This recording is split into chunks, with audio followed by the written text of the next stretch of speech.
who has just made his entry into the Parliament of Kenya this afternoon, being the 21st day of November 2024, and the President will be making his State of the Nation address.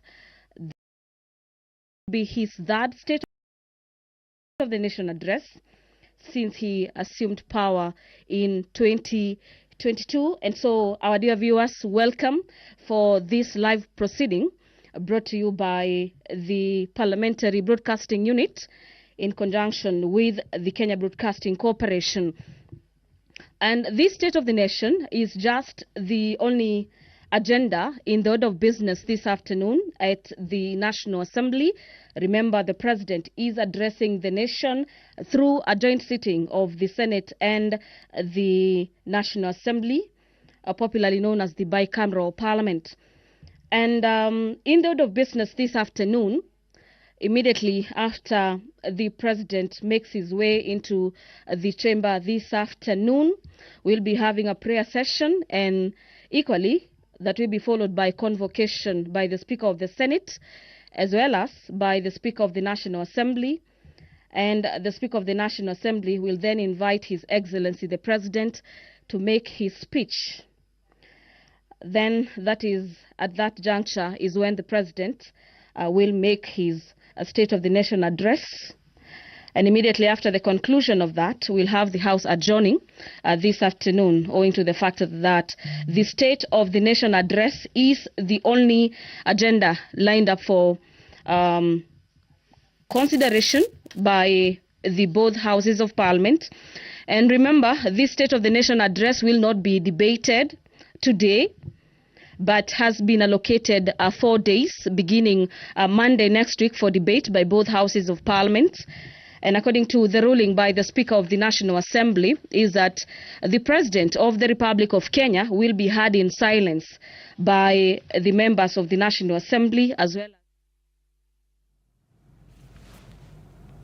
The State of the Nation address is the only business of the House today. The President is already within Parliament buildings, and he will be making his way to the chambers to address the bicameral Parliament there, coming at a time that Kenyans have continued to raise their disappointment and concerns with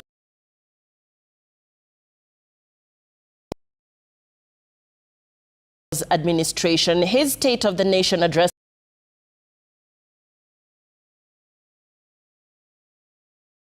Gen Zs who led protests registering their disapproval about the direction of the country. And against this backdrop, the President moved to sign the Contentious Finance Bill 2024. Rather, he declined to sign the Contentious Finance Bill 2024. But there's now growing concern from sections of the society that it is being reintroduced through a constant stream of new taxes. New taxes imposed of Kenyans continue to be a cause of concern. And the church has also recently joined in the debate, demanding better governance and calling for restoration of hope amid deepening political, social, and economic challenges. We also know that discontent has revolved around decisions made in major sectors, some of the key concerns being raised in the health sector, education sector, security, as well as the state of the economy. Now, religious leaders are also very strong in accusing the Ruto government of reneging on its promises, especially on issues such as security in the country, issues to do with abductions, disappearances, and femicide. This, a thought that also lies within the human rights bodies and human rights groups, who also say that the Ruto government has been lax in addressing issues to do with abductions, disappearances, and femicide. We will also be waiting to hear what the president speaks on the issue of the shift rollout. It will be interesting to hear what the president says about it in the wake of thousands of patients complaining that the system is not working and that the shift in itself is causing havoc within the health sector. Many Kenyans saying that they're being turned away from health facilities, even as these health facilities complain of debts that are owed to them.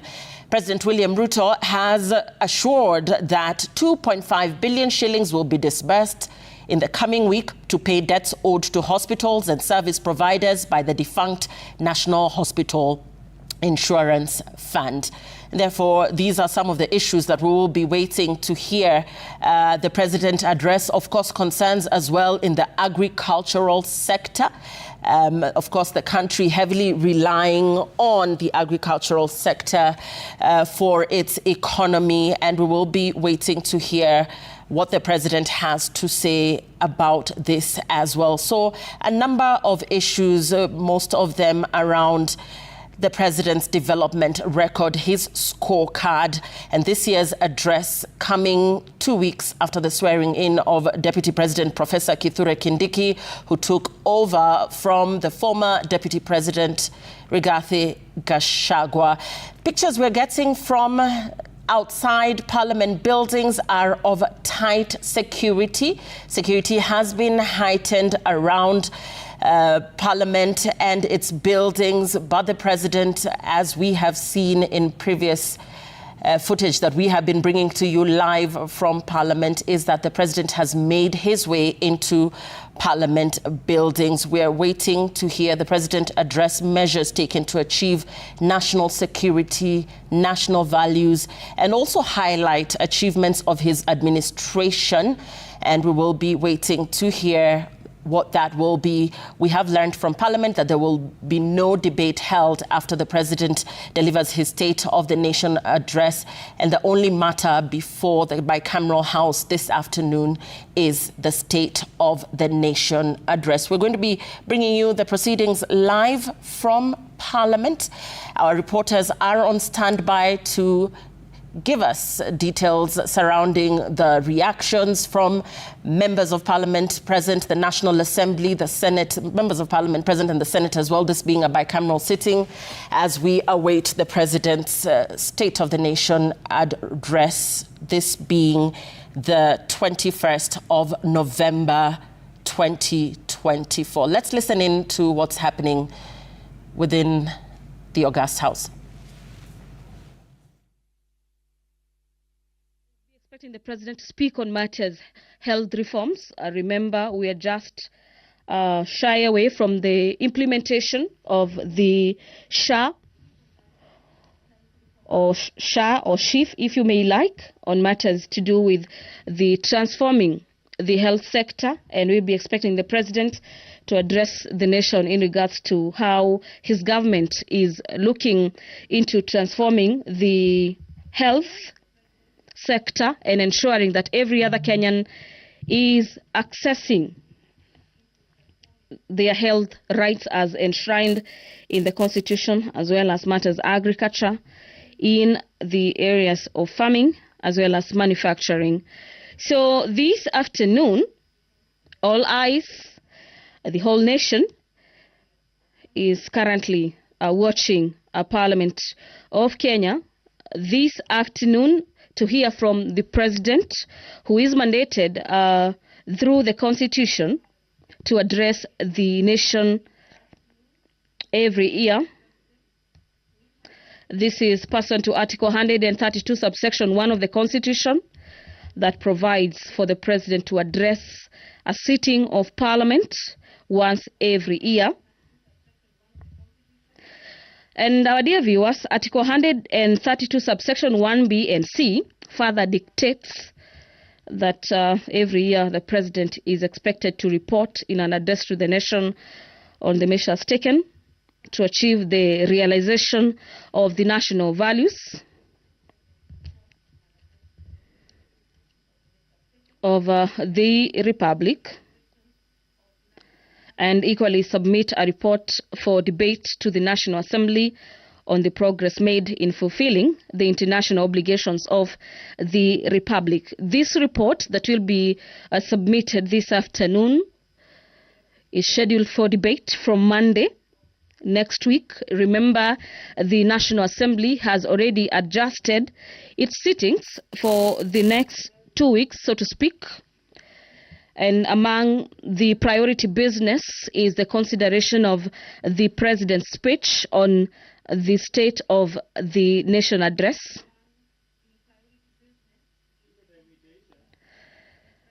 This year's address is coming technically about a fortnight after the swearing in of Deputy President Professor Kithure Kindiki.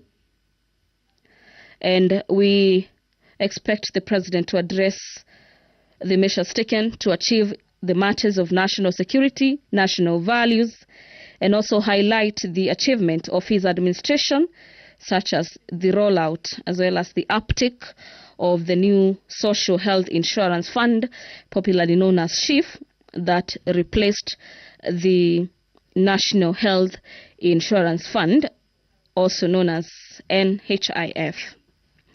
So the President is currently with the speakers of the National Assembly as well as the Senate, where the President is expected to brief them as well as sign the voters' book, bearing in mind that the President is a visitor today in the presence of Parliament. Thereafter, the President will be ushered into the chamber this afternoon by the both speakers of the National Assembly as well as the Senate. I'm speaking about Speaker Moses Wetangula as well as the Speaker of the Senate, Honorable Amason Jeffa Kingi. Before them will be the Sergeant at Arms, and here I mean the key bosses of the matters to do with the proceedings of the both houses of Parliament, technically making their way into the chamber this afternoon. And immediately after, the Sergeant at Arms carrying the mace make their way or do that step into the chamber this afternoon. The members of the National Assembly as well as senators present and dignitaries present this afternoon will be alerted that the Honorable President of the Republic of Kenya is already ready to get into the chamber this afternoon and do exactly that, which is the address of the nation that will be preceded by the announcement or probably the notification by the Speaker of the Senate as well as of the National Assembly, who are expected to do a convocation. From our indications, it appears that particular procession is about to take place. Remember, this being that all eyes are on Parliament as President William Ruto makes his much anticipated State of the Nation address. This State of the Nation address presenting a crucial opportunity for the President to outline his administration's progress, the challenges, as well as future plans in the period characterized by some to speak, some economic turbulences, and there's heightened public expectations on this third State of the Nation address. It is technically a step-by-step march to the National Assembly's chamber this afternoon, and from your screens you can see the maces of both houses of Parliament have made their way into the chamber this afternoon, closely followed by the clerks as well as the President in between the two speakers, that is the Speaker of the National Assembly as well as the Speaker of the Senate. And we expect the President to equally address matters to do with the cost of living. Dear viewers, allow me to hand you over back to the proceedings of these live proceedings, streaming to you live from the Parliament of Kenya and brought to you by the Kenya Broadcasting Corporation in conjunction with the Parliamentary Broadcasting Unit. My name is Gladys Mungai. Have yourself a great afternoon.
Na tuombe.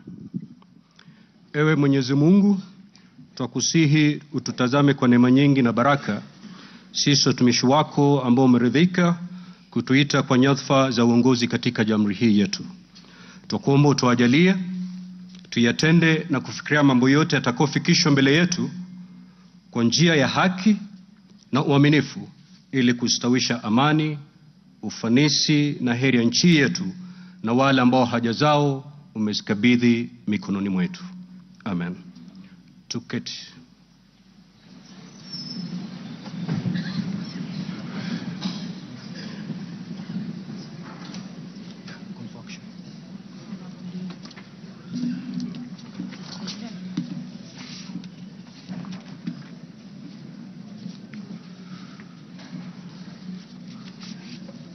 Order, honorable members. Let us all be seated. Thank you.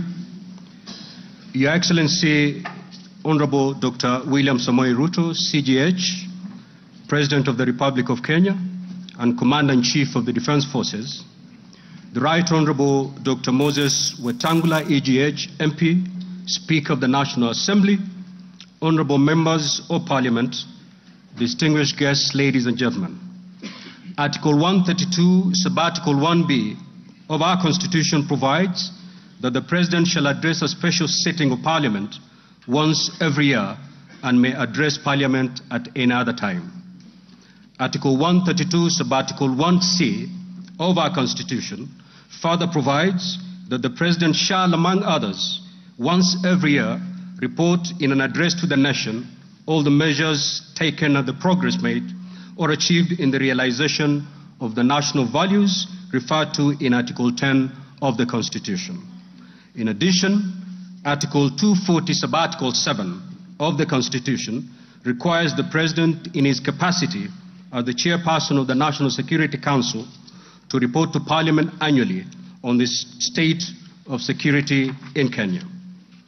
In this regard, the Chief of Staff and Head of Public Service, via the letter dated reference EOP/CAB.26/4A, Volume 4, into brackets 178, and dated the 9th of September 2024, informed the Speakers of the Houses of Parliament of the intention of His Excellency, the President, to address Parliament.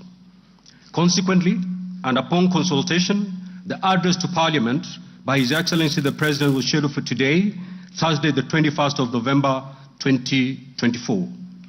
Pursuant to Standing Order 25(2) of the Senate Standing Orders, I notified honorable senators of the place, date, and time of today's special sitting via Gazette Notice number 148/29, which was published in the Kenya Gazette on Friday, the 15th of November 2024.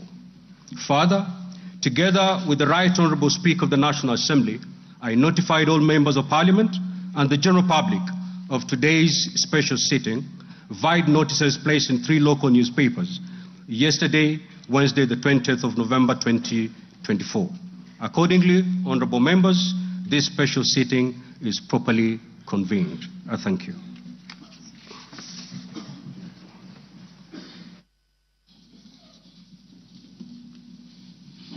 Your Excellency, Honorable Dr. William Samoei Ruto, CGH, President of the Republic of Kenya and Commander-in-Chief of the Defense Forces, the Right Honorable Amason King, EGH MP, Honorable Speaker of the Senate, Honorable Members of Parliament, members of the Diplomatic Corps, distinguished guests, ladies and gentlemen.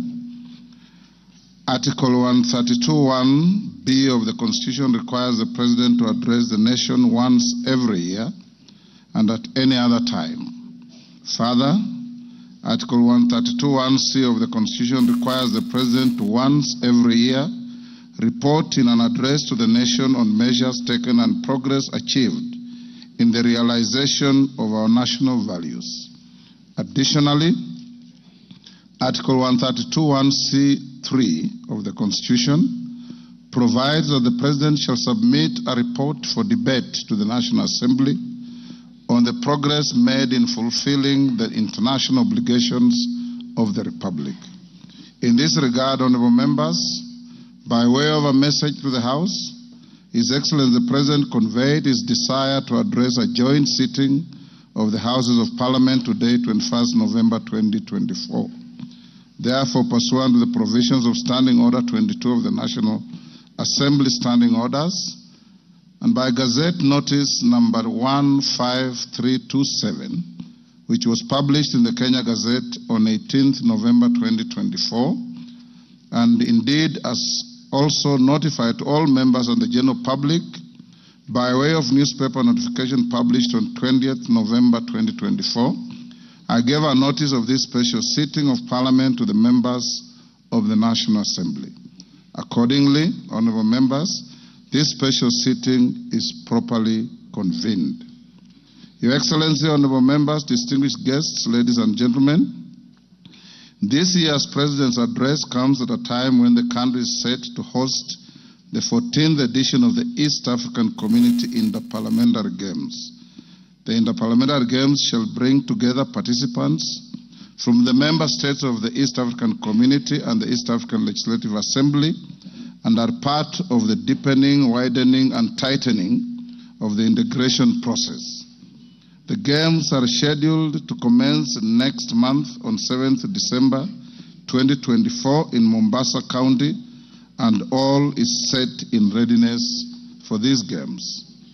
Moving on, Your Excellency, it's in the custom of Parliament to recognize invited guests seated in our galleries. I therefore wish to recognize the following guests who are seated in the Speaker's row. Her Excellency Mama Rachel Ruto, First Lady of the Republic of Kenya, and other members of the First Family. His Excellency Honorable Professor Kithure Kindiki, the Deputy President of the Republic of Kenya and the spouse of the Deputy President, Her Excellency Dr. Joyce Kithure. Honorable Musalia Mudavadi EGH, the Prime Cabinet Secretary and Cabinet Secretary, Minister of Foreign Affairs and Diaspora Affairs. Your Excellency, honorable members, also present in the Speaker's row this afternoon are the Honorable Lady Justice Philomena Mbete Mwilu, MGH, Deputy Chief Justice and Vice President of the Supreme Court. She's accompanied by Honorable Justice Mohammed K. Ibrahim and Justice William Ouko. Justice William Ouko, judges of the Supreme Court of Kenya. Also accompanying the Deputy Chief Justice are Honorable Justice Oscar Angote, presiding judge of the Environment and Land Court. Honorable Lady Justice Jemima Wanza Kelly, judge of the Employment and Labor Relations Court. We are also honored to have in our midst the immediate former speakers of the Houses of Parliament, the Honorable Justin Bedan Njoka Muturi, EGH, the Cabinet Secretary for Public Service and Human Capital Development, the Honorable Kenneth Marende, EGH, the Honorable Kenneth Makelo Lusaka, EGH, the current Governor of Bungoma County, Honorable Ekwe Ethro, and additionally, we also are pleased to be hosting a delegation visiting our Parliament from the Republic of the Gambia. Your Excellency, allow me to also recognize the chairperson of the Council of Governors, who is also the Governor of Wajir County, the Honorable Ahmed Abdullahi, and the Honorable Johnson Sakaja, Governor of the City of Nairobi County. May I also accord special recognition to all Cabinet Secretaries present, and particularly acknowledge 4 of them who are former ranking members of the Houses of Parliament, namely Aden Duale, EGH, former leader of the majority party in the National Assembly, Honorable Onesimus Murkomen, EGH, former Senate Majority Leader, Honorable John Badi, EGH, Honorable Opio Wandai, EGH,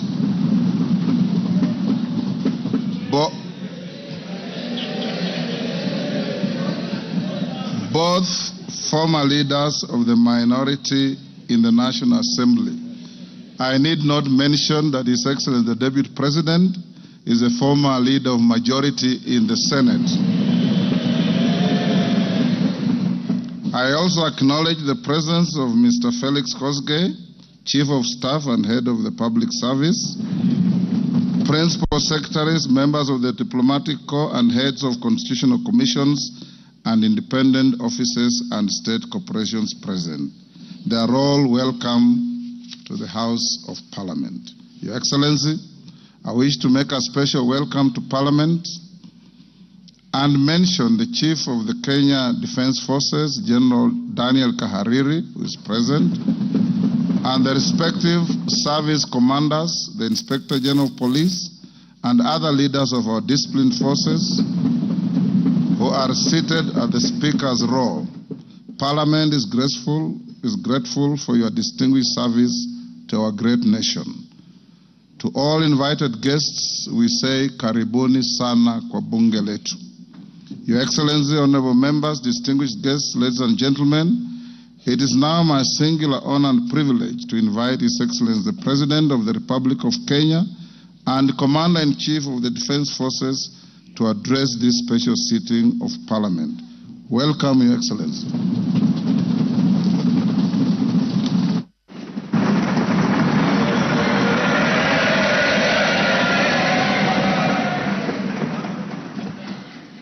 Thank you very much, Mr. Speaker. The Honorable Speakers of Parliament, the Honorable Members, distinguished ladies and gentlemen, I'm honored to address you today in the fulfillment of the mandate vested in me under Article 1321C of the Constitution to report to you and to the people of Kenya on the measures we have taken and the progress we have made in realizing our national values and principles of governance, and to submit to you, honorable members, the progress made in fulfilling our international obligations. Since my last address, Kenya has undergone rapid change, occasioned by the collective awakening of the people in the understanding that the state of nation depends on the work we do individually and collectively. This realization extends not only to what we choose to undertake, but also to how we go about securing careers, livelihoods, and contributing to the grand enterprise of nation building. There has never been doubt, and now there is none whatsoever, that Kenya is a land of bold ambition, with our citizens always desiring and insisting on the best possible standards, not only for themselves, but also for their families and for our nation.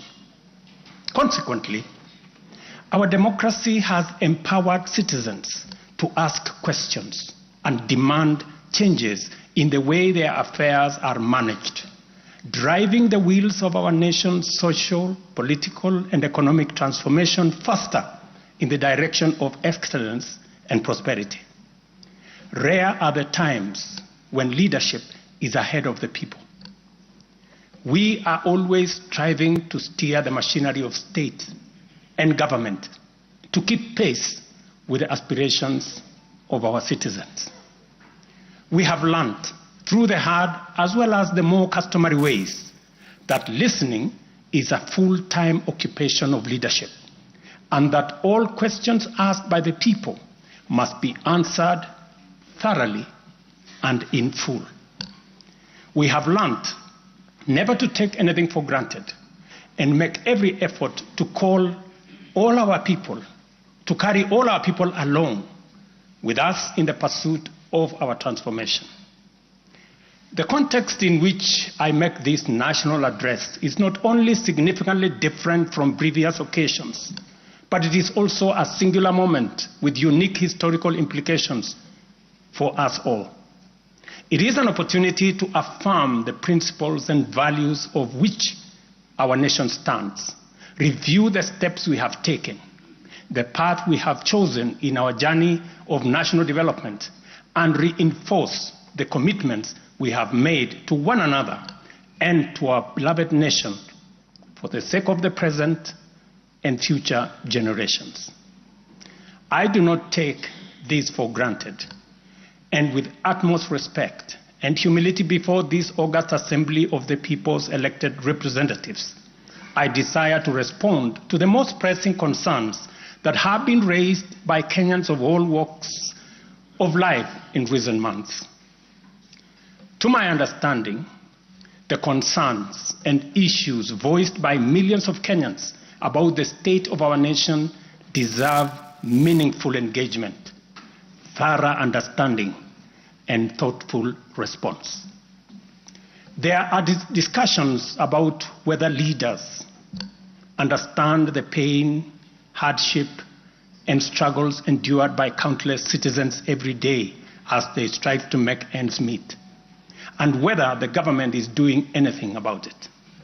Similarly, many struggling Kenyans impatiently wonder, when will real money get to their pockets, and when will the jobs promised, which they deserve, become a reality?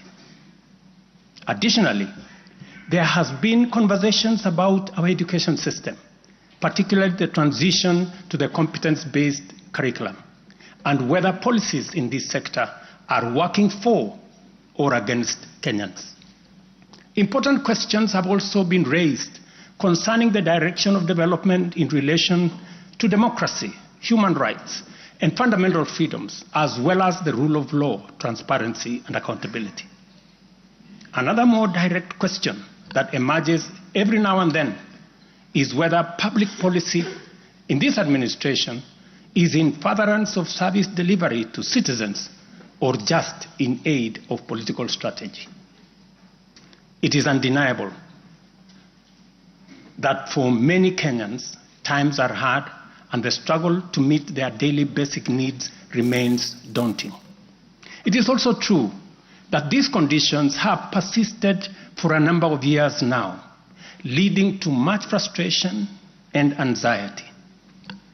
Although we have gone a long way to mitigate some of these difficulties, much remains to be done, though we have laid a firm foundation for decisive intervention.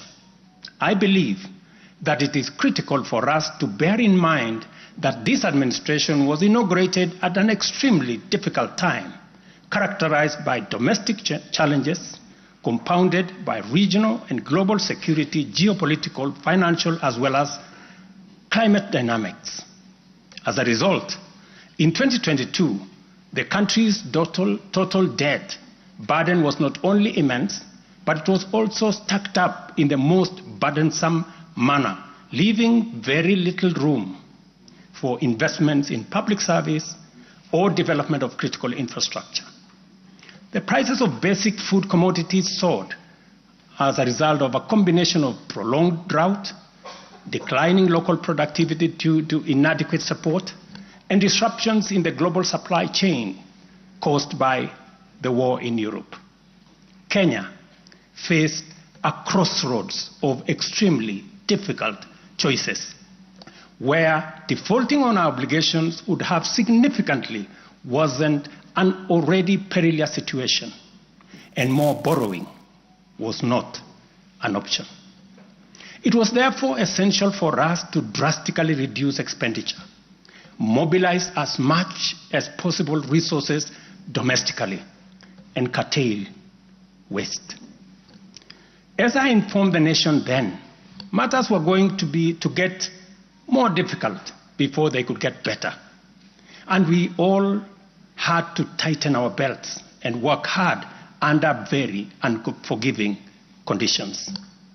We had staked the fate of our ambitious bottom-up economic transformation agenda on easing the stress that the economy was in and the strain citizens underwent, while creating room for the implementation of our transformative interventions.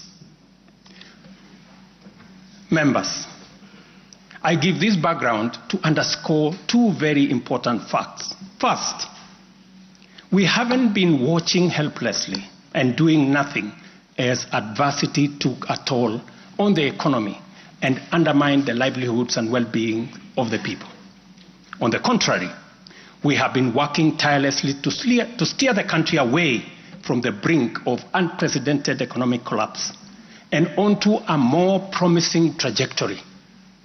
The second point is that while we may not be where we would like to be, we are certainly not where we were 2.25 years ago. At the same time, the cost of living was substantially high, with prices of basic commodities beyond the reach of many households. Today, I'm proud to report that the macroeconomic indicators point to a positive turnaround and an upward trajectory. Allow me to highlight a few milestones that underscore this progress. The shilling has stabilized significantly, appreciating from Kenya shillings 162 to the dollar in February 2024 to Kenya shillings 129 today, a remarkable gain of 20%. This recovery has restored confidence in our financial markets and significantly reduced the cost of servicing external debt, creating fiscal space for our development imperatives. Inflation has declined dramatically from 9.6% in September 2022 to 2.7% in October this year, the lowest rate in 17 years. This achievement has been the consequence of favorable weather and our deliberate efforts to support farmers with affordable inputs, including subsidized fertilizer, leading not only to increased production but also productivity and lowering the prices of many cereals, including maize, pulses such as beans and peas. Our foreign exchange reserves have surged by US dollars 2.4 billion to hit a new record of US dollars 9.5 billion, providing a 4.8 month of import cover, the highest in 10 years. This resilience shields us from external shocks in the global economy and restores investor confidence. Ladies and gentlemen, interest rates are also trending downwards, reducing borrowing costs and freeing up fiscal space for growth-enhancing initiatives by business. Tax revenues have grown by 11.5% in the year to June 2024, reflecting the success of our tax-based expansion measures. The economy continues to grow steadily, recording a 5.6% growth rate in 2023, among the highest globally. We project 5% growth this year and 5.6% growth next year. Honorable members, our efforts to secure food security and stability are already bearing fruit. Since February, we have distributed subsidized fertilizer to 6.45 million registered farmers in 45 counties, enabling them to increase their yields. And this year, we have procured and through e-vouchers distributed 7 million bags of both planting and top dressing fertilizer to boost food production across the country. This intervention will see a projected increase in maize production, for example, to a record 74 million 90 kilogram bags. We have also concluded long-term agreements with 11 suppliers of assorted fertilizers so as to make this commodity available all year round. Fertilizer for the long rains season will be stocked in outlets nationwide, ensuring our farmers are ready to plant, grow, and produce. This forward momentum will not only increase our agricultural output, but also reduce our reliance on costly food imports, securing a more self-reliant and a more prosperous Kenya. This approach, rooted in my administration's policy to support production rather than subsidize consumption, has already made food more accessible, more affordable to many households. Today, Kenya boasts substantial national stocks. 47 million bags of 90-kilogram bags of maize are in our stores. 8.8 million bags of beans, 10.4 million bags of wheat, and 2.1 million bags of rice. Slowly but surely, we are building a food-secure Kenya, where families need not to worry or worry less about their next meal. In the sugar sector, we have achieved a historic milestone. All 17 sugar factories across Kenya are now operational, producing at impressive levels, while 4 new sugar factories are under construction. In July alone, domestic sugar production reached 84,000 metric tons, surpassing the national monthly consumption average of 40,000 metric tons. For the first time in recent history, Kenya is producing enough sugar to meet our local demand. This success is attributed to many factors: subsidized fertilizer for sugarcane farmers, an additional 500,000 acres that has been brought under production, and improved management of the sugar sector, which have revitalized production and brought the industry back to life. I just signed, as you know, the new sugar laws to provide further policy guidance as we seek to be a sugar exporting country shortly. In the coffee sector, we are on track to increase exports from 51,000 metric tons this year to 150,000 metric tons by 2027. The government has also raised disbursements from the Cherry Advance Fund from 2.7 billion to 6 billion Kenya shillings, complemented by an additional disbursement of 1.5 billion by the Commodities Fund. Average prices at the Nairobi Coffee Exchange have risen by 25%. And in the last financial year, the country produced and exported 48,000 metric tons, earning farmers Kenya shillings 25 billion. Additionally, 320,000 bags of fertilizer have been allocated specifically for the coffee sector, and we will be working with cooperatives to make sure this fertilizer is distributed at the nearest possible destination to the farmers. These interventions are expected to boost smallholder farmer earnings from Kenya shillings 300,000 to 500,000 per acre annually by the year 2027. The dairy sector remains a vital value chain with a quick turnaround impact on households in the economy. The government of Kenya has released and you members approved 3 billion shillings to modernize the new KCC, ensure farmers are paid on time, and maintain a high price of Kenya shillings 50 per litre. As a result, intake to KCC has increased from 100,000 litres a day to 220,000 litres a day by last month. Other strategic interventions include the extension of duty-free imports for feed manufacturing raw materials, subsidized artificial insemination services, and the reduction of sexed semen costs from 7,000 to 2,900 through the Kenya Animal Genetic Resource Center. These measures have led to a 14% increase in milk production from 4.6 billion litres in 2022 to 5.2 billion litres in 2023, with projections exceeding 6 billion litres this year. The value of exported dairy products has nearly doubled, rising from Kenya shillings 4.8 billion in 2022 to Kenya shillings 7.2 billion in 2023. These gains demonstrate how targeted policies can deliver tangible benefits to dairy farmers and drive growth in our economy.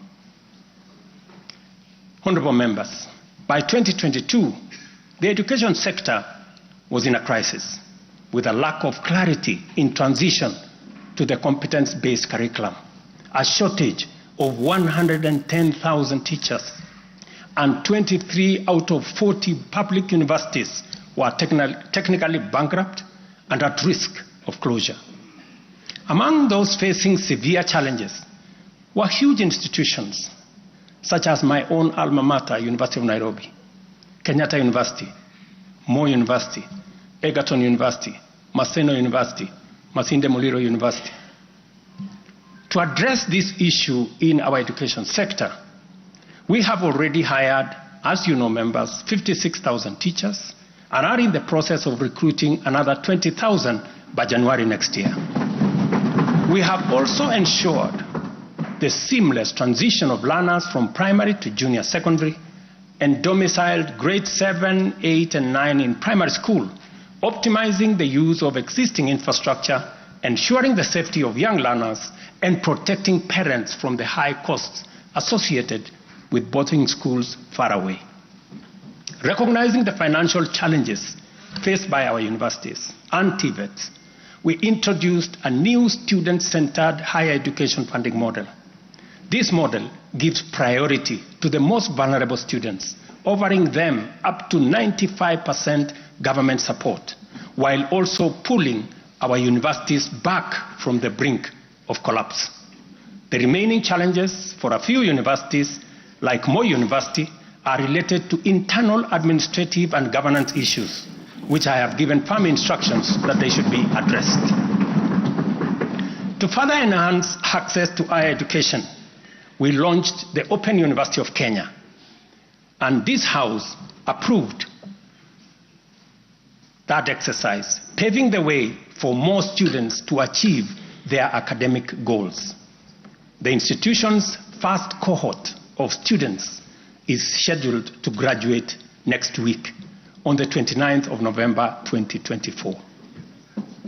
Honorable members, universal health coverage is a cornerstone of our transformation agenda and a matter that touches every Kenyan family. Despite health being a devolved function, we acknowledge the immense financial burden that comes with health. Counties have struggled with shortages of medicine, equipment, sometimes staff, hindering service delivery and leaving countless Kenyans with suboptimal access to health care. It would have been easy for me to step back and leave this responsibility to counties alone. But that would have been a disservice to Kenyans and a betrayal to our Constitution.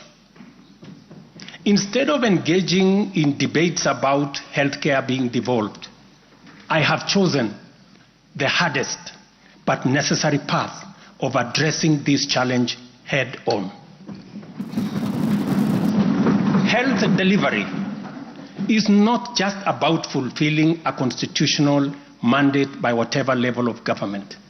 It is about ensuring that healthcare is not a privilege for the few who can afford and a pipe dream for the many who cannot. For years, NHIF was saddled with debts and inefficiencies, and healthcare was being severely and negatively impacted. For far too long, too many households have lived on the edge, just one illness away from financial catastrophe.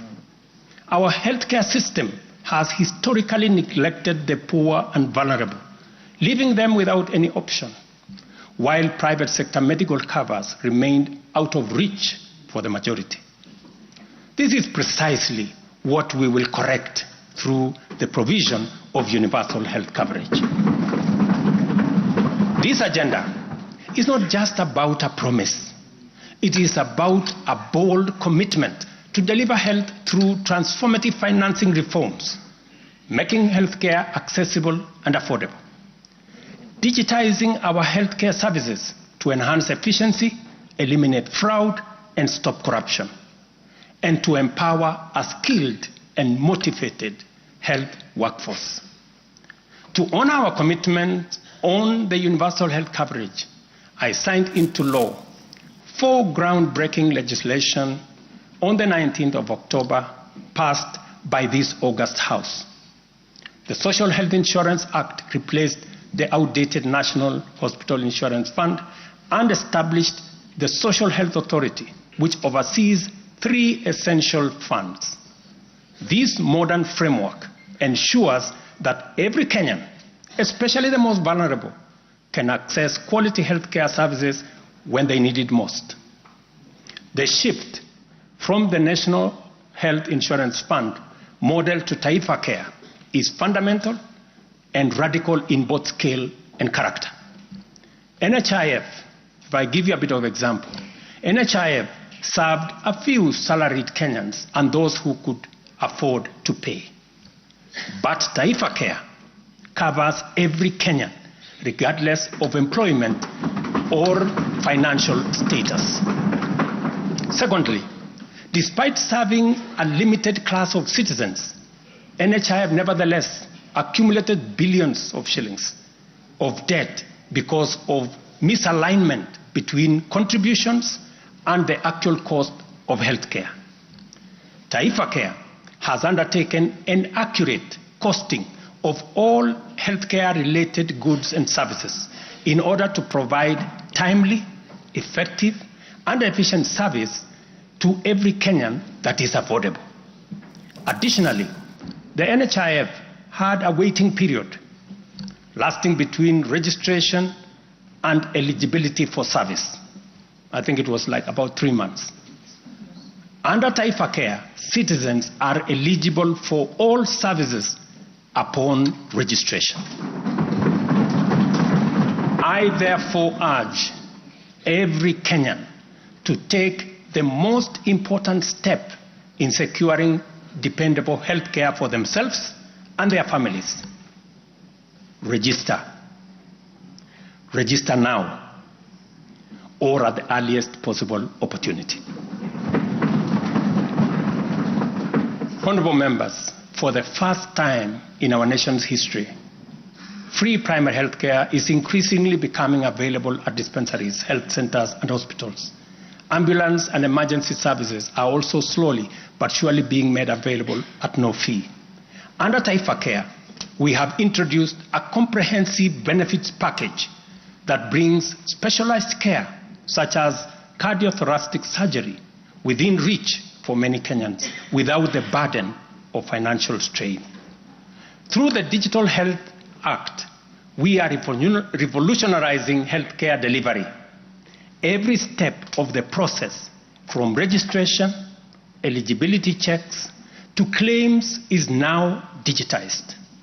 By eliminating unnecessary human interaction, we are tackling corruption, reducing inefficiencies, and ensuring that resources are used where they are needed most. As a result, the good news, SHA will pay all October claims in full by next week. And it will continue like that going into the future. To date, over 15 million Kenyans have enrolled in Taifa Care, and more than 60% of employers have successfully transitioned into its framework. The newly established Social Health Insurance Fund empowers citizens to contribute towards accessing a broad range of healthcare benefits. This represents a seismic change from the old reactive healthcare model to a forward-looking system that prioritizes prevention and preparedness.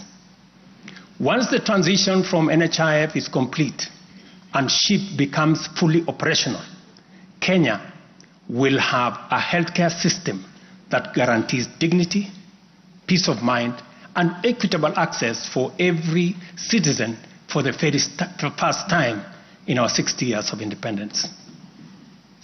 Honorable members, we have launched an ambitious healthcare program, one that Kenya has always needed and deserved.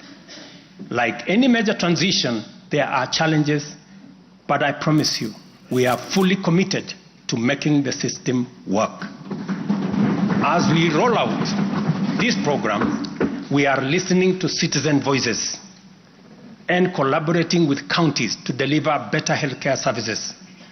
Through the Facility Improvement Fund, which you in this House passed, we will ensure that hospitals are equipped with the tools they need, medicine, equipment, and other resources necessary to provide quality care, while involving citizens in decision-making at every facility. We are now doing the heavy lifting, clearing decade-old debts, ensuring access to medicine and equipment, and stabilizing a system that had failed too many for too long. We are building a healthcare system that serves every citizen with equity and dignity. Over the past month, we have disbursed Kenya shillings 5 billion to settle historical debts owed to the public, private, and faith-based medical facilities, some of which have been pending for over a decade. Another 3.7 billion will be disbursed tomorrow. This underscores our commitment to ensuring uninterrupted delivery of healthcare services, and we will continue to clear the remaining balances in a phased-out approach over the coming months. This sustained effort aims to restore confidence in the healthcare system and ensure seamless access of quality services. Honorable members, there is a compelling body of data projecting that not only is the future of humanity urban, but also that Africa has the fastest rate of urbanization. Kenya is no exception, and in fact, many of our counties are urbanizing rapidly. Dear Kenyans, we have a date with an urban future, and the only choice we have is what this urban future will look like. Will it be characterized by decent, dignified, safe, and livable neighborhoods and communities? Or will it be haphazard, unsanitary, unsafe slum dwellings? This is the fundamental question that our affordable housing plan seeks to answer. Kenya has a serious housing deficit, and the cost of housing is beyond the reach of the majority. While the social and economic efforts of this shortage are far-reaching, rent as a component of the cost of living is unsustainable. People are forced to choose between enduring long, punishing commutes to faraway homes or taking up less desirable spaces within reach. Supplying the number of units required to fill the affordable housing gap requires us to undertake construction throughout the country at the rate of 200,000 new housing units every year for 10 years. Many people have asked why they should be interested in affordable housing project in rural areas. If you look around, you will witness the signs of our urban future. Land sizes are becoming smaller as the population grows in rural agricultural areas. To protect agriculture and food security from the effects of uncontrolled land fragmentation, urbanization must be planned and must be controlled. And the affordable housing program is therefore a vital component of integrated land use planning and development program that we are implementing throughout the country and in every county. Each unit of housing drives demand for different types of labor, professional services, and materials, bringing laborers, masons, bricklayers, artisans, electricians, and carpenters, as well as architects, engineers, and quantity surveyors, lawyers, real estate economists into the equation. Affordable housing is also a major opportunity for manufacturers, developers, and other industries. In other words, the economic boost from housing pillar of our bottom-up economic transformation agenda is significant and undeniably much needed. As we speak, affordable housing now directly accounts for 164,000 new jobs created over the past 1 year. Honorable members, today marks a significant milestone in our journey towards providing decent and affordable housing for all. After 2 years of hard work under the Affordable Housing Program, I am proud to announce, and you have seen it in the newspapers, the launch of the sale of the first 4,888 housing units, now in completion, across 21 social housing projects. These units, comprising studios, 1-bedroom, 2-bedroom, and 3-bedroom homes, are tailored to meet the needs of our people, offering 1,041 social housing units, 2,133 affordable housing units, and 1,714 affordable middle-class housing units in 24 counties. I invite every Kenyan above the age of 18 to join this historic journey towards home ownership. Guided by our principle of fairness, one ID, one house, every eligible Kenyan is encouraged to express interest, visit these developments, view the show houses, and engage with on-site staff who are already too willing to assist. The allocation process will be transparent and equitable, ensuring that every qualified applicant has an equal opportunity to own a home.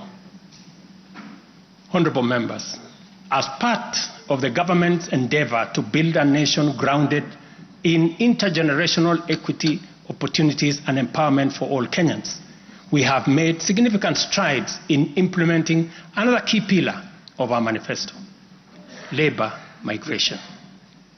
This initiative seeks to harness Kenya's abundant human capital by creating meaningful job opportunities abroad, empowering our citizens, and positioning Kenyan talent on the global stage.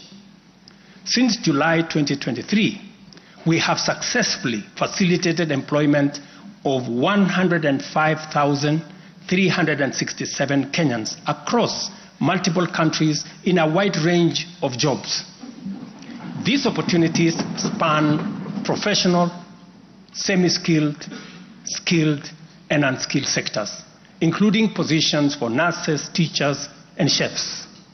The National Employment Authority, the lead agency driving our ambitious initiative to create jobs opportunities for qualified Kenyans locally and internationally, currently has a role of 560,000 job openings worldwide. I have encouraged many members to participate in this space. Our focus extends beyond destinations such as the United Kingdom, Canada, Australia, Bahrain, Oman, United Arab Emirates, Germany, Saudi Arabia, Kuwait, and Qatar. We are also expanding our reach by actively negotiating bilateral labor agreements with new potential markets, including Russia, Poland, and Jordan. These efforts are driven by our commitment to open up new pathways for employment, ensuring that Kenyans are well represented in the global workforce. In the digital economy, we are expanding last-mile fiber optic connectivity using the extensive Kenya Power Transmission Lines network to the most remote and underserved areas of Kenya, and making significant strides to establish digital and ICT hubs. This has created a foundation for digital transformation, enabling IT economy workers, young digital creators, and entrepreneurs to access a wealth of opportunities locally and globally. By bridging the digital divide, we are empowering our youth to compete on an equal footing in the global marketplace and showcasing Kenya's ingenuity and innovation. I congratulate members of this august House for being part of this grand digital plan. Your support, encouragement, and effort is duly recognized. We have also prioritized the empowerment of individuals within the informal sector by unlocking their potential through targeted investment. This includes accessible loans, capacity building programs, and regulatory reforms designed to ease growth. A notable achievement is the partnership with the banking industry, which I participated in a month ago. This extended an additional 150 billion in loans to micro, small and medium enterprises, complementing the government's efforts to nurture this vital sector. On financial inclusion, we have made remarkable progress through the Hustler Fund. To date, this innovative initiative has disbursed Kenya shillings 60 billion, benefiting 24.6 million Kenyans and mobilized over 3.3 billion in savings. The fund maintains a repeat customer base of 8.5 million beneficiaries with a repayment rate of 79%. To mark the fund's second anniversary, we have taken a bold step by launching a third product specifically tailored for small and medium enterprises. This new initiative will initially target 2 million beneficiaries who have demonstrated a strong credit history with the fund. By so doing, we aim to create a pathway for these entrepreneurs to transition into the formal banking system, thereby deepening financial inclusion and strengthening the SME sector. This milestone underscores our commitment to build a financially inclusive and economically resilient nation. The progress we have made has been possible only because the people of Kenya have been courageous, strong, determined, and patriotic. It has also been enabled by a number of early interventions under our bottom-up economic transformation agenda, and at the same time created space for us to implement the agenda in full. As we proceed with implementation, we expect to quickly capitalize on the gains we have secured and invest resources in the economy with an emphasis on strategic pillars of our plan. As more projects get off the ground, more people get hired, liquidity levels improve, more money ends up in people's pockets. Honorable members, you know we are a democracy. Democracy is a founding principle and defining value of our nation. Democracy is hard-won, non-negotiable right and guarantees freedom that we are proud of and must always defend. Our national democratic culture expresses itself energetically through robust discourse, boldly speaking truth to power and holding leadership to account. It is a tradition of fearless expression and vigorous public participation.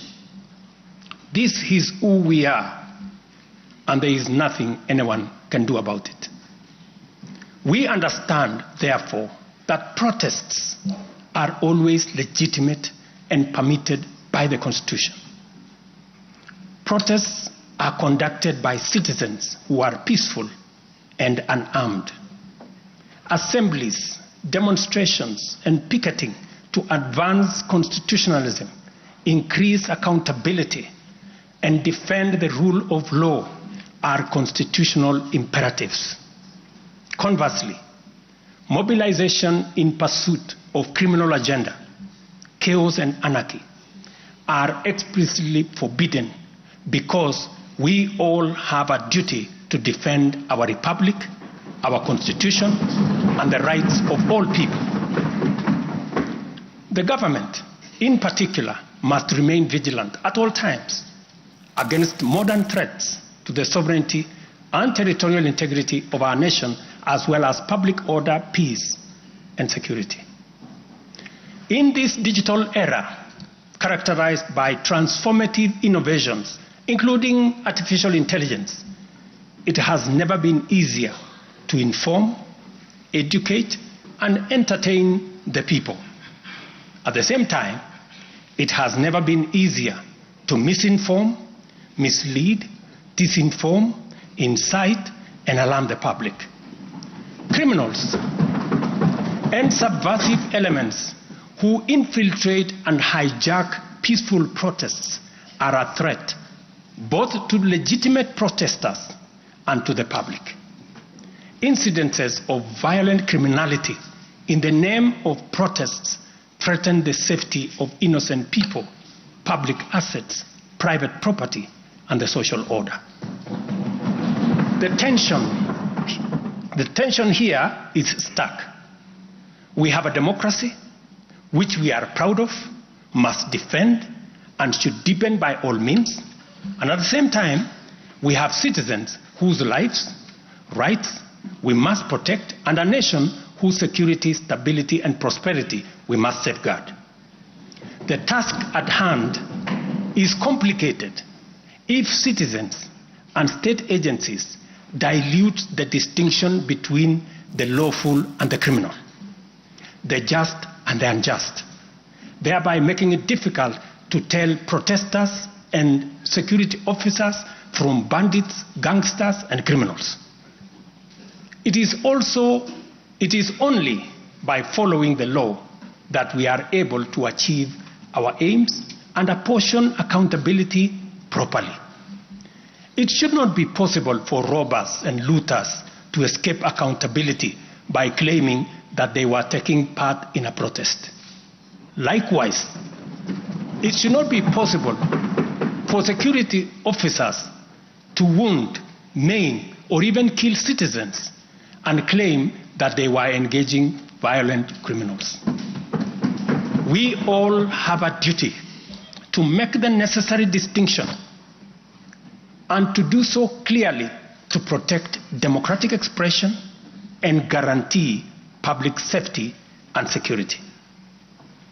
I must now confront an issue of widespread concern regarding the relationship between citizens and the security services in the context of immense threat and intense political dynamism. Numerous allegations have been made concerning disappearance of people during protests.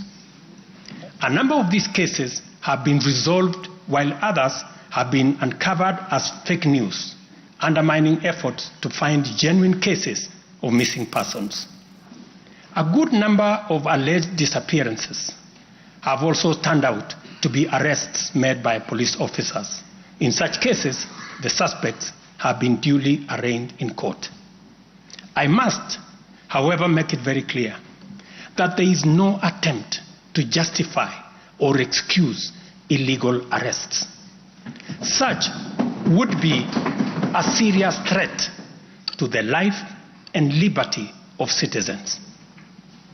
I condemn any excessive or extrajudicial action which puts the life and liberty of any person at risk, including disappearances and threats to life.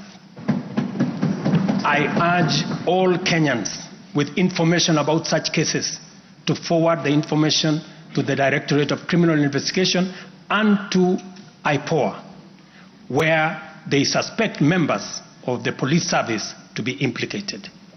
I am aware, for example, that many of the cases that have been raised are being handled by the Independent Police Oversight Authority, an important step in accountability and justice.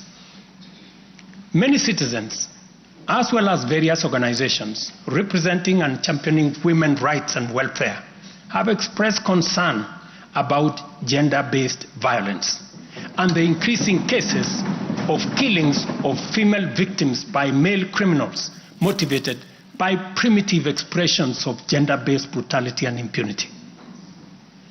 Left unaddressed, these incidents will cause the women of our nation to feel increasingly unsafe, even in their own homes.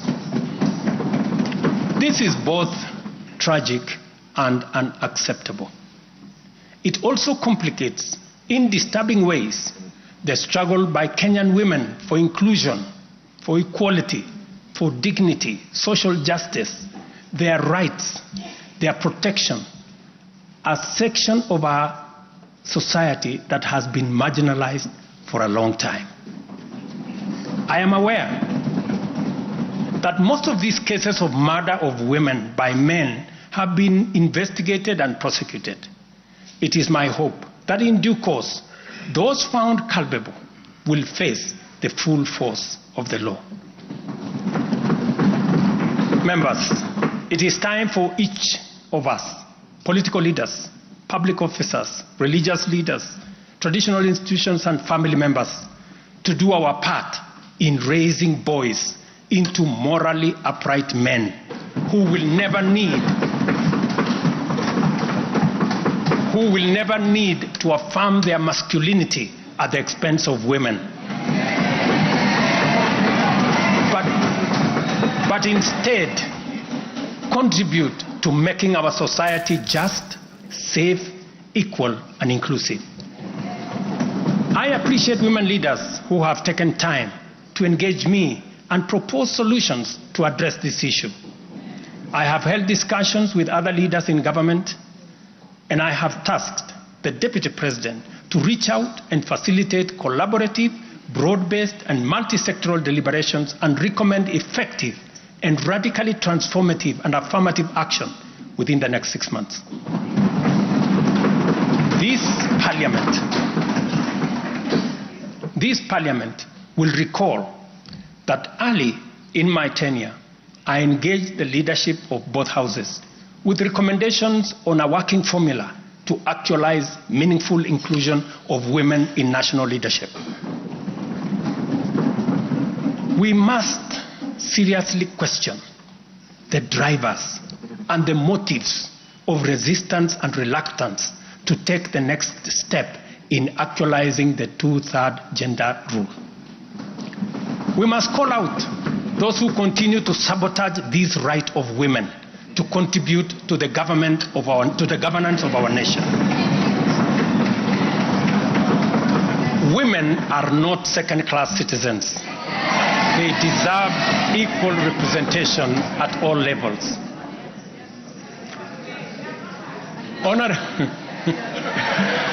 Honorable members,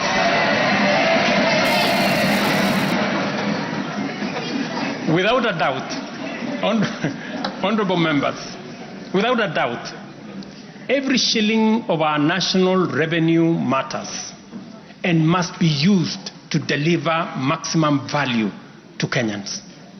Wastage, corruption, and the abuse of office are grave risks to national transformation and a direct threat to the well-being of the people.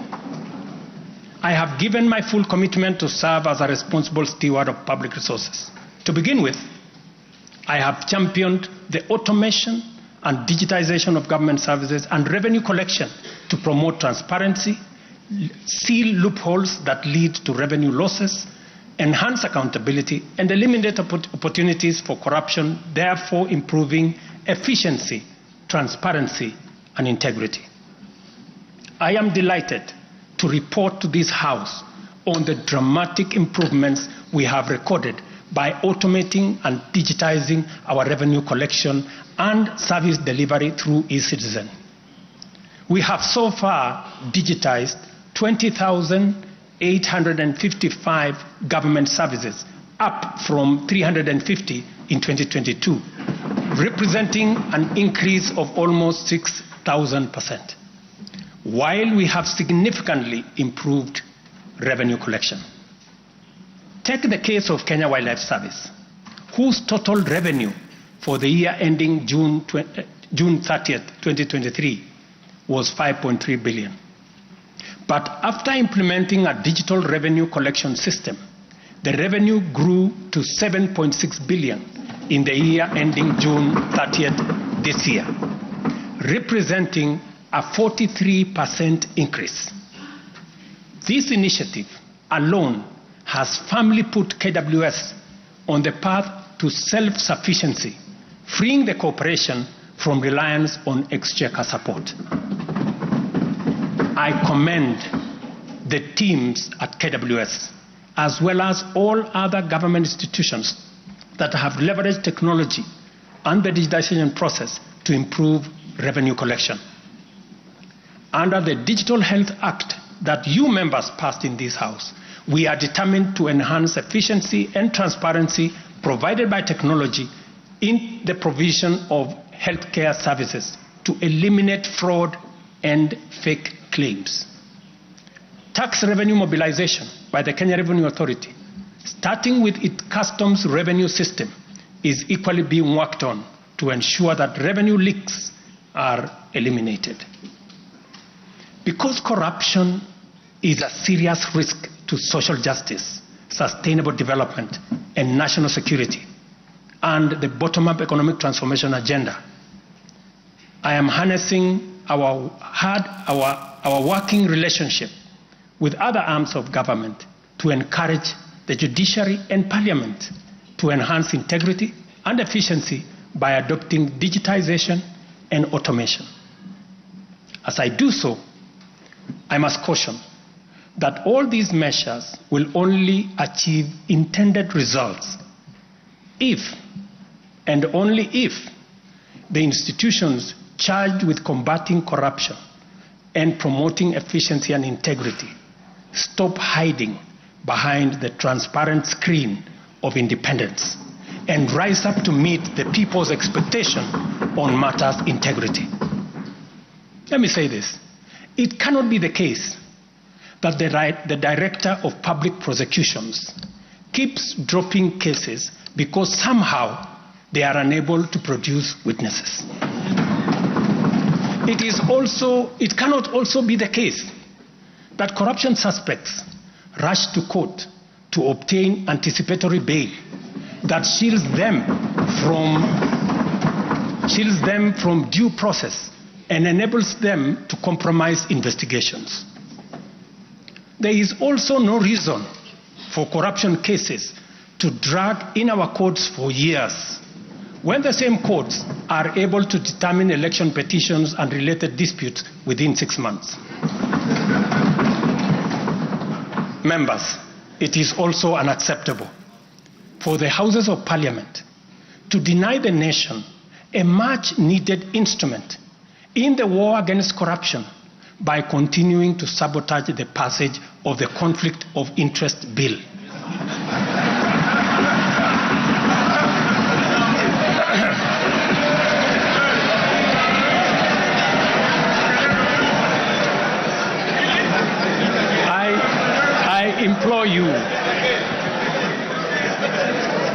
I implore you, honorable members, to stop dragging your feet on this bill, unless, my friends, there is a conflict of interest in the passing of the conflict of interest legislation. Similarly, the National Treasury has been dragging its feet in the implementation of an e-procurement system for the last 10 years. Today, I have directed the National Treasury to roll out the e-procurement system by the end of the first quarter of 2025 and ensure that going forward, only procurement undertaken through this system is sanctioned and paid for. Of the many difficult assignments I have undertaken, this fight against corruption is one I now take on with resolve going forward. Let this serve as notice to all. Independent institutions charged with this responsibility must up their game, pull up their socks, and match up to the expectations of the people of Kenya. Honorable members, I have stated in the past and now reiterate today that in the face of undisputed evidence or credible information on corruption, I will not hesitate to take decisive action. Accordingly, I now direct, in furtherance of the principles enshrined in Article 10 of the Constitution on transparency and accountability, and based on new information provided by investigative agencies and partner nations, that the procuring agencies within the Ministry of Transport and the Ministry of Energy and Petroleum immediately cancel the ongoing procurement process for the JKIA expansion public-private partnership transaction.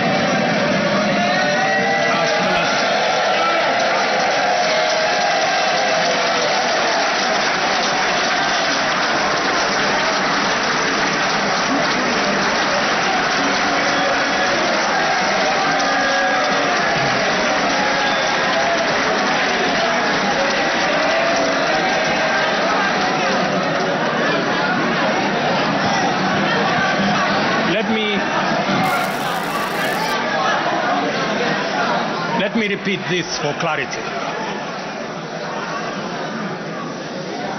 I have said that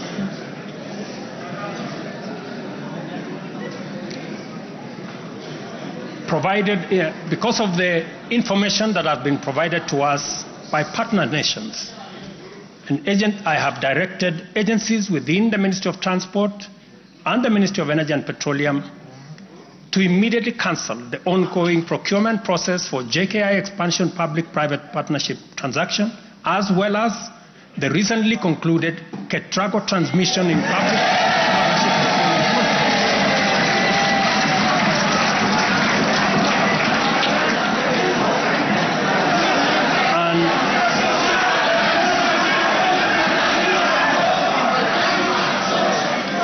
And immediately commence the process of onboarding alternative partners, because these are important projects.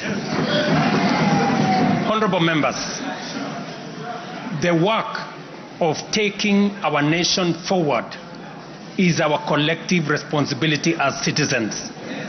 For this reason, we value the contribution of all, whether they come in the form of support or encouragement, suggestion or proposal, criticism or protest. I believe that the most powerful component of leadership is listening and learning.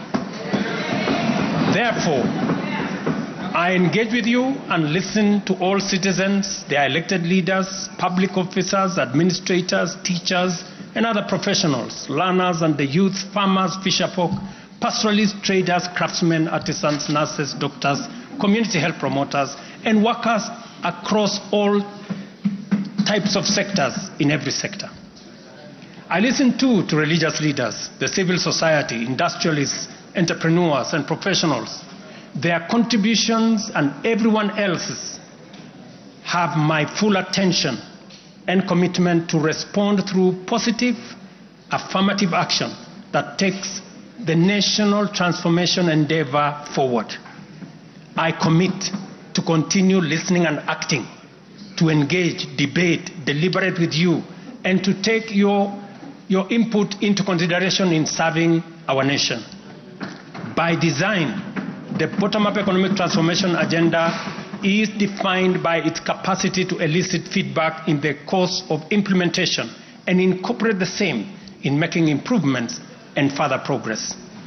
With every input from stakeholders, our ability to drive progress increases. By listening to you and to every Kenyan, I am able to serve this nation better. As we take part in this necessary discourse, I want to make one thing very clear. I am fully invested in the success of the strategies, policies, programs, and projects under our plan. For this reason, I am committed to do all it takes and work with every willing Kenyan until we succeed, because failure is not an option. Given the challenges our nation has faced, it has become clear, honorable members, that overcoming these obstacles requires the collective energy, the collective wisdom, ideas, and goodwill of Kenyans of all political, cultural persuasions, religious beliefs, and walks of life. The wisdom of entrenching national unity and inclusivity as a national value in our Constitution is clearly evident. Our diversity is our source of power. And this moment in the history of our nation calls for radical collaboration to transcend our challenges. We do not have the luxury of magnifying our differences. It is time for all of us to pull together and usher the nation into the future of our dreams. With this in mind, I initiated extensive consultations with leaders from across all divides, public and private. Through these engagements, we resolved to reimagine unity and inclusivity and harness the full potential of our nation through bipartisanship, which culminated in the formation of the broad-based cabinet. the imperative to accommodate the contribution of leaders across the aisle inspired us to constitute the broad-based government, a partnership based on shared purpose and premised on a commitment to bring our national values into action to turbocharge the implementation of the transformation of our nation. Being a farmer myself, transformation is like farming. A lot of resources are invested in plowing the land and planting the seeds, after which there is nothing to see for all the work except stretches of bare earth. Impatience might lead to anxiety and lamentation of the waste of effort in seed buried in the earth. However, after a brief wait, seedlings sprout, requiring close attention, weeding, and patient tending into the crop that will be ready for harvest. So is economic transformation. It requires hard work, investment of resources, patience, and faith. We have planted the seed, and all over the field, it is beginning to sprout. While admittedly there remains much to fulfill, our collective hope to deliver the national economic transformation that this nation so dearly deserves is on course. I am proud to declare that we have also made undeniable progress in building on the strong foundation laid in previous years and getting the national development project off the ground. Honorable members, from the reports that I have the honor to table for your consideration and debate, there is reason to be optimistic that our forward march is unstoppable and that our capacity and commitment to live and work by our national values and principles of governance are stronger than ever before. Our nation is a proud member of the international community, making our contributions to the global progress boldly and with great determination. We stand collectively facing the dawn with confidence that our expectations of a bright daylight is not in vain. In summary, honorable members, and all fellow citizens, the state of our nation is resilient. And now, honorable speakers, it is my pleasure to submit to Parliament the following 3 reports as required by the Constitution. Number 1 is the report on all measures taken and progress achieved in the realization of national values. The second, report on progress made in fulfilling the international obligations of the Republic of Kenya. And the third, report on the state of our security. Now, therefore, I hand over the reports to the Speaker of the Senate and to the Speaker of the National Assembly. Thank you all. God bless you, and God bless Kenya.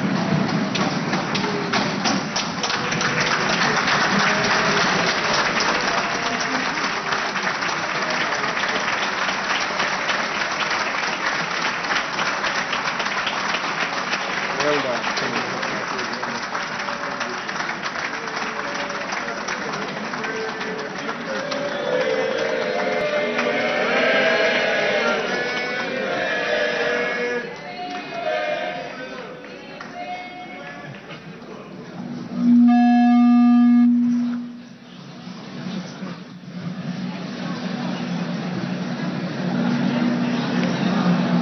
Order, honorable members, Your Excellency the President, the Right Honorable Speaker of the National Assembly, honorable members, distinguished guests, please be upstanding.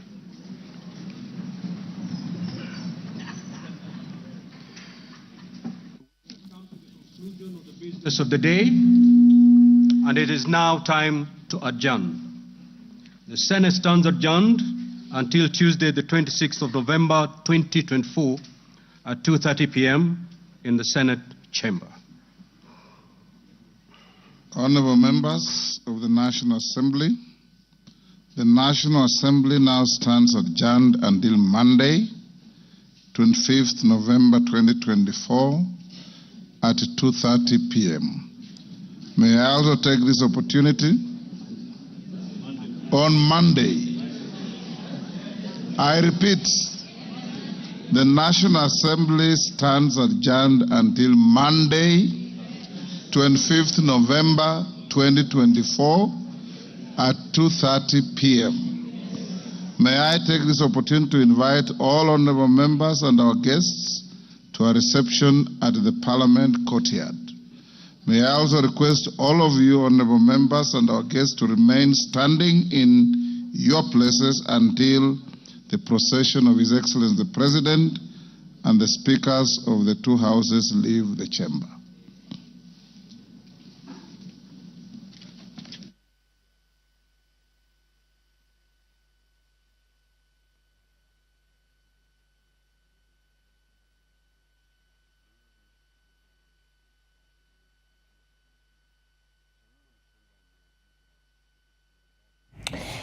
That is President William Ruto, who today has held his State of the Nation address before the bicameral House. He has outlined his development record, speaking about his scorecard and what has improved under his administration. Among issues that the president has highlighted is the cost of living, which he says was high 2.25 years ago. President William Ruto telling the bicameral House that the country is on an upward trajectory, saying the shilling has stabilized to 129 shillings to the US dollar, which is a gain of 20%. President William Ruto has also told the bicameral House that inflation has declined from 9 to 6%. This is 2%, the lowest, from 6% to 2%, which is the lowest rate in 17 years. And this is a consequence of, among other things, the favorable weather and the fact that the government has been supporting farmers with subsidized fertilizer. He says this is among issues that have restored investor confidence. Also talking about tax revenue growing by 11%, saying this is remarkable growth and the first of its kind in the country. The President William Ruto speaking about the economy growing steadily and right now being among the highest globally in terms of the steady growth that has been observed. In terms of the sugar industry, President